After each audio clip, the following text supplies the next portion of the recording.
Hello everyone, story teller Shivani में आपका स्वागत है। आज हम बात करेंगे जॉन डन की poem death B not proud के बारे में। जॉन डन का जन्म 1572 में लंदन में हुआ था और इन्हें मेटाफिजिकल पोएट्स के फाउंडर के रूप में जाना जाता है। इन्हें इंग्लिश लैंग्वेज का ग्रेटेस्ट लव पोएट भी माना जाता है और अपने रिलीजियस वर्स और ट्रीटीज के लिए भी जॉन डन फेमस हुए। Death B not proud John Donne के होली सोनेट्स की एक इम्पॉर्टेंट सोनेट है। सोनेट्स जिसमें 14 लाइंस होती हैं। इस सोनेट में डेथ को बिल्कुल नए ढंग से एड्रेस किया गया है। इस पोएम में डन खुलेआम मृत्यु का, डेथ का झूठा क्लेम है कि वो डिस्ट्रॉयर है, स्ट्रॉन्ग है, इसकी अवहेलना करते हैं और रियलिटी में डेथ के पास गर्व करने के लायक कुछ नहीं है ऐसा बताते हैं। तो चलिए शुरू करते हैं। Death be not proud, though some have called mighty and dreadful, for thou art not so. Poet कहते हैं कि मृत्यु गर्व मत कर। कोई भी ऐसी बात नहीं है जिस पर मृत्यु गर्व कर सके।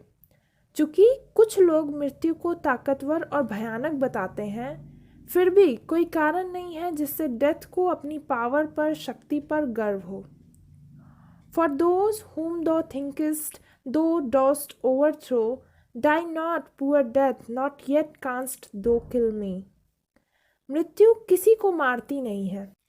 जो लोग मरे हुए समझे जाते हैं असलियत में मरते नहीं हैं। असलियत में लोगों को मृत्यु मार नहीं सकती, वो सिर्फ एक गहरी नींद में चले जाते हैं। तो ओ डेथ, तुम मुझे मार नहीं सकती। From rest and sleep which but thy pictures be, much pleasure than from thee much more must flow. यहाँ डन डेथ को नींद से कंपेयर करते हैं। विश्राम और नींद ये सिर्फ मृत्यु के चित्र हैं और सोने से हमें प्लेजर मिलता है, आराम और आनंद मिलता है। यानी नींद भी एक तरह की मृत्यु ही होती है और इतना प्लेजर मरने के बाद नहीं मिलता जितना सोने से मिलता है। यानी कि नींद मृत्यु से भी ज़्यादा अच्छी है। And soonest our best men with thee do go, यानी जो सबसे अच्छे इंसान होते हैं, गुणी होते हैं, वो कम ही उम्र में मर जाते हैं। और ऐसा माना भी जाता है कि अच्छे लोगों को भगवान जल्दी अपने पास बुला लेते हैं। Rest of their bones and souls delivery, यानी मृत्यु हमारे शरीर को आराम देती है और हमारी आत्मा को इस शरीर के बंधन से, बॉन्डेज से फ्री कर देती है, मुक्त कर देती है।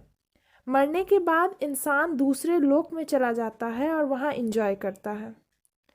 Thou art slave to fate, chance, kings and desperate men, and dost with poison, war and sickness dwell.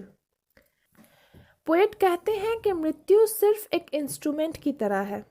वो भाग्य, संयोग, राजाओं, दुष्ट हत्यारों, पॉइजन यानी विष, युद्ध और बीमारी की दास है, उनका आदेश मानती है।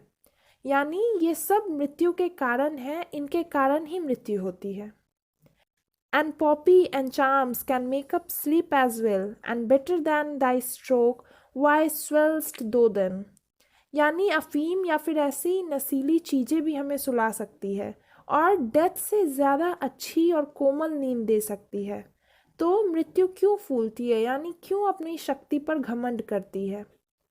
One short sleep past we wake eternally, यानी मृत्यु तो बस एक छोटी नींद है जिससे फिर हम इटर्नली यानी चिरकाल के लिए या फिर हमेशा के लिए जाग जाते हैं। And death shall be no more, death thou shalt die, और फिर मृत्यु का हम पर कोई कंट्रोल नहीं रहता और इस तरह से मृत्यु हमें नहीं मारती बल्कि वो तो खुद ही मर जाती है। और इस तरह से पोएम ख़त्म हो जाती है। Thank you.